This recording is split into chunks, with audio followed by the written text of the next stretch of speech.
So, what's new in the world of Shirley this week? Him's new album finally came out, thank God. I put up a pinboard. And I've been noticing that recently a lot of YouTubers have been doing these kind of pep talks for their younger viewers about issues that a lot of young people worry about but just feel too awkward to ask advice on, or just don't know who to turn to. My personal favourites so far have been Bri Bri's already classic two-parter To People Who Are Depressed, which deals with the issues of depression and suicide, Emma Blackery's ego-boosting Feel Good 101, How You Look and Why It Doesn't Matter, and Jimmy Hill, who you might know from the 401 show, with his mini-series Suck It Up, which explores issues like cyberbullying, lack of confidence, exam stress, and how to deal with unrequited love.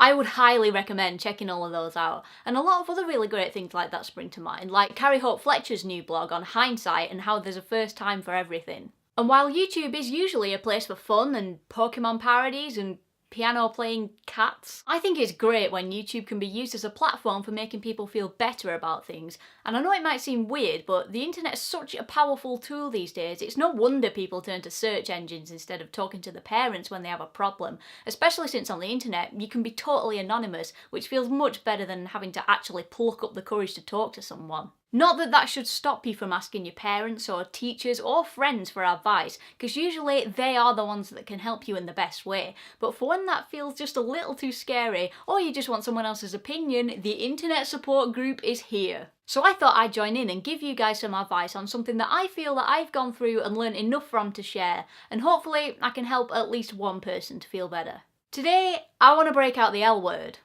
Lesbian? The other L word. Lesbians? No, love. Love and relationships play such a terrifyingly huge part in being young, and to be honest, they really shouldn't.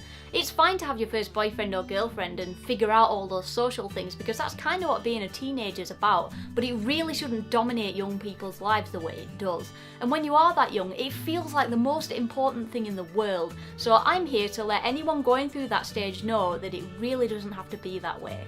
There are a lot of inner and outer places that put pressure on you to have a relationship and prove that you're attractive and cool to everyone else, and also to lose your virginity, whether it's from your schoolmates or other people your age, your friends, or just your own insecurity, and it convinces you that you need to be going out with someone to be normal. When I was a teenager, it wasn't peer pressure and the idea of keeping up a reputation that made me mad about relationships, it was my own inner pressure. I wasn't particularly bothered about having a boyfriend for a good chunk of high school, probably because I was really badly bullied from the start, so I wasn't interested in talking to people because they usually just threw things at me, so I had little crushes from time to time, but not having a boyfriend didn't really faze me. But later on, things got better and I ended up in this group of friends who got on like a house on fire. And of course, at 15 and 16, with all those crazy hormones whizzing around, people started going out with each other, and while I wasn't all that jealous, because I was in a group of people who had similar interests and opinions to me, I actually started getting asked out by people that I liked, which was weird at first, but it did prompt me to think, alright then, let's give this a go. And thus began the slippery slope to inevitable obsession and dependability on relationships. I wouldn't call myself a particularly prolific dater, but over the course of the rest of my teenage years, I had quite a few boyfriends who really served as an eye-opener in many ways. And of course, most of them ended pretty dramatically, because when you are that young, you have no idea how to compromise and make a relationship work. And most of them just wanted to lose their virginity. If I had a quid for every time I've heard that! But instead of seeing it as the harmless, testing the water phase of my life that I do now thanks to the glory of hindsight, it was like a bloody religion. When I was with someone, I was constantly zombied out, fantasising about the person and how amazing they were and how we were going to get married, and when I was single, I spent the entire time mourning over the apparent fact that I was so ugly and despicable that no one in the world would ever love me. At this point, the older people watching will be thinking, what an overreaction, kids are so annoying. Well, I'm pretty sure a lot of the younger people will be thinking, but that's how I feel now. And if you're the second one, it's okay. When you're young, it seems incredibly important to have a boyfriend or girlfriend because in your mind, it'll not only validate you as a person to everyone else, but also to yourself. And because it's nice and flattering to have someone who likes you and wants to be around you all the time. And once you have one, it becomes more important than anything to keep hold of them. And if you're feeling any of these things, it's because you're totally normal, so relax. The frustrations of growing up and the pressure and influences from your social life and from pop culture all contribute to making you feel this way.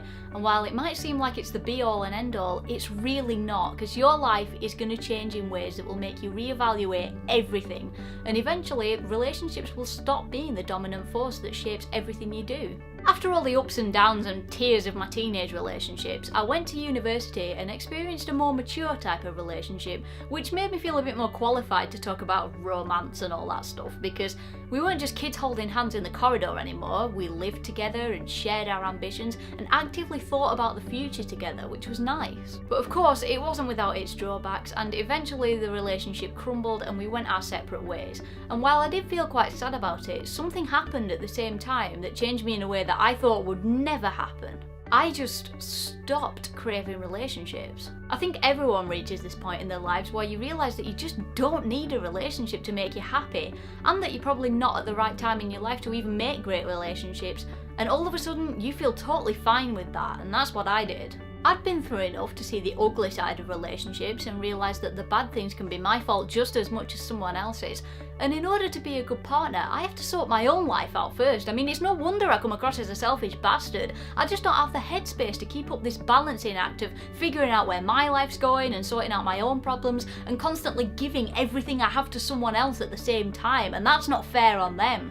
Call me narcissistic, but it just doesn't work. And now, for the first time in about 6 years, I just do not care about relationships, and it feels freaking amazing. I never knew I could feel so free. And it's gonna happen to you, so if you're in that horrible time in your life where it feels like do or die, you can stop worrying, because it is not gonna last forever. And in the meantime, here are some things to think about to hopefully give you a better perspective on your situation. For a start, don't let this put you off having relationships at all. Like I said earlier, being young is all about experimenting and experiencing things so you can learn how everything works. So if there is someone that you think you could have something good with, go for it. Just remember that especially when you're a teenager, and I don't mean this in a rude way, you just haven't accumulated the knowledge that your later years will give you, so don't feel too downhearted when it ends, because most likely you're both just unsure of what you're doing, and at this age you definitely don't need to be looking for the one. There's plenty of time for that. Just have fun and know that there are so many better things ahead.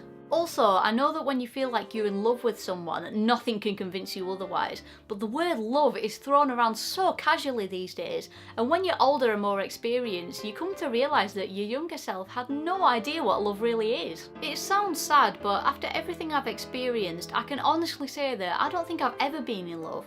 But that's alright, because there's no rush to do that. And I guess it just gives the right person the better chance of sweeping me off my feet when the time's right. So even if you're totally convinced that the way you feel is right and sure about the person you're with, just remember that you don't have to dedicate yourself so crazily to someone.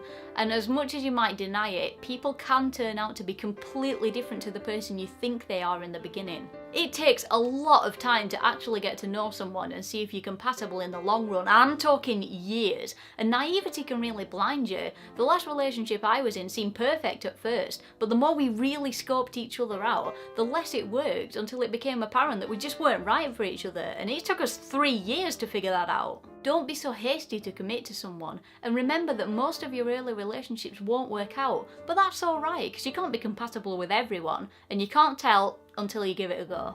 Another thing that I really want to stress is that you should never go along with someone or get yourself into a physical situation just because someone's pressuring you to.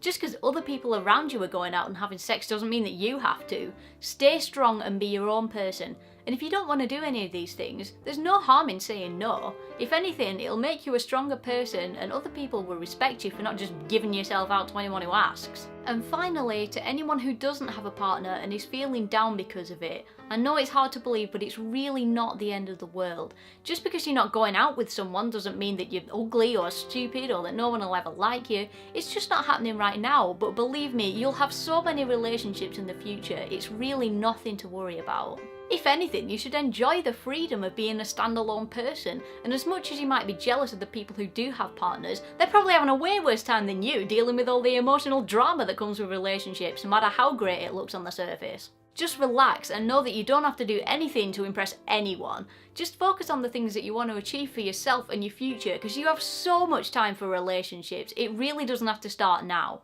I hope you can take some kind of positivity from this, and remember that no matter what you're going through, you're completely normal, because this is something that every person ever has to go through, so you're not alone.